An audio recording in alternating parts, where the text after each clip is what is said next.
Mga kaibigan, alam niyo po sa una sa lahat, napakagandang bagay ito. Itong pagkaka-aresto sa mga wanted at sa mga taking relief goods, droga, baril, granada na samsam at 1,201 suspect huli sa malawakang operasyon ng CIDG.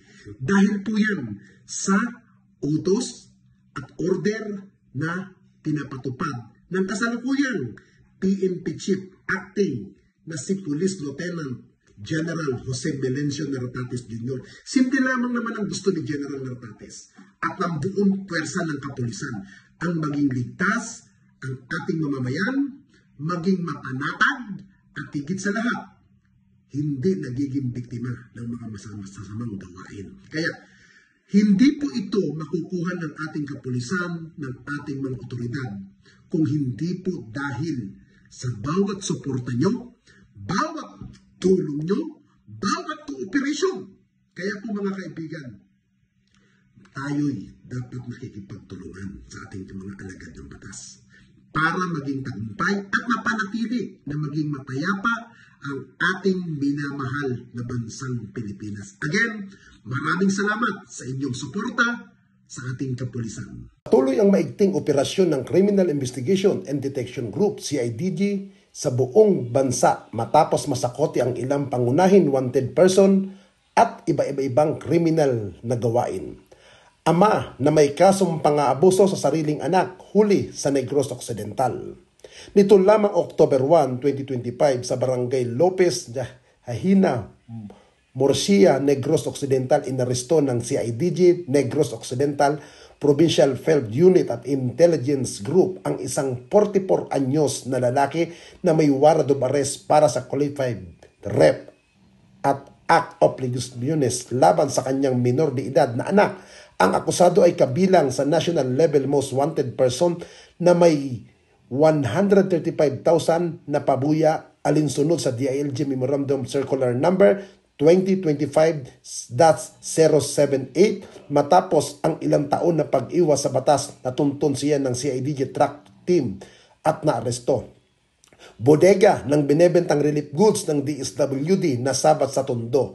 Nitong October 2 hanggang October 3, 2025 nagsagawa ng operasyon ng CIDG NCR National Regional Field Unit at Department of Social Welfare and Development DSWD sa bodega ng isa sa Juan Luna Street, Tondo, Manila. Inaresto ang isang babae dahil sa umano'y pagbebenta ng DSWD Family Kits na may markang not for sale na nagkakahalaga ng humigit kumulang na 15.5 million. Nilinaw ng DSWD na wala silang personal na sangkot sa kondena at kinundina ang paggamit ng kanilang logo. Track down 1,201 huli, 164 baril at 15 pampasabog na samsam. Iniulat ni Police Major General Robert E. Morico II, Acting Director ng CIDG, sa buong buwan ng September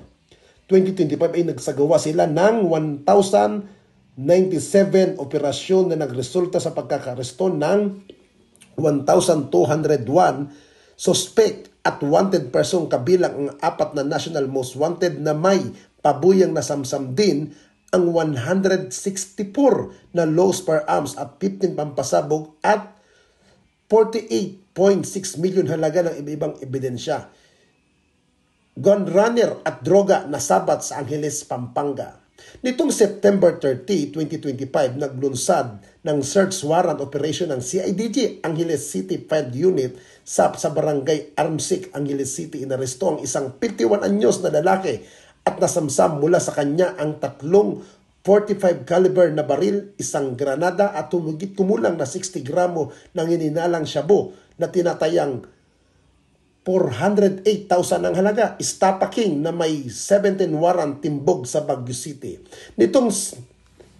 Noong September 26, 2025, nahuli sa Baguio City ang isang 48 anyos na lalaki na may 17 warrant of arrest para sa syndicated estapa at panlulokos sa mga namumuhunan sa Negros Occidental, Pampanga at Cordillera, tinatayang umaabot sa 3 milyon ang nakuha nito mula sa mga biktima simula 2020. Miyembro ng criminal group huli sa North Cotabato.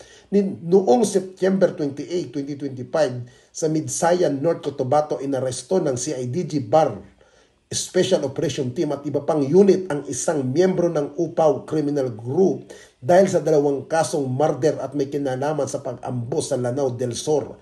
Pinuri ni Police Major General Robert E. Morico II, Acting Director ng CIDG, ang lahat ng units na nagtagumpay sa mga operasyon. Hindi titigil ang CIDG sa paghuli sa mga kriminal at protektahan ng ating mga kababayan, lalo na ang kababaihan at kabataan laban sa pang-aabuso. Sa bawat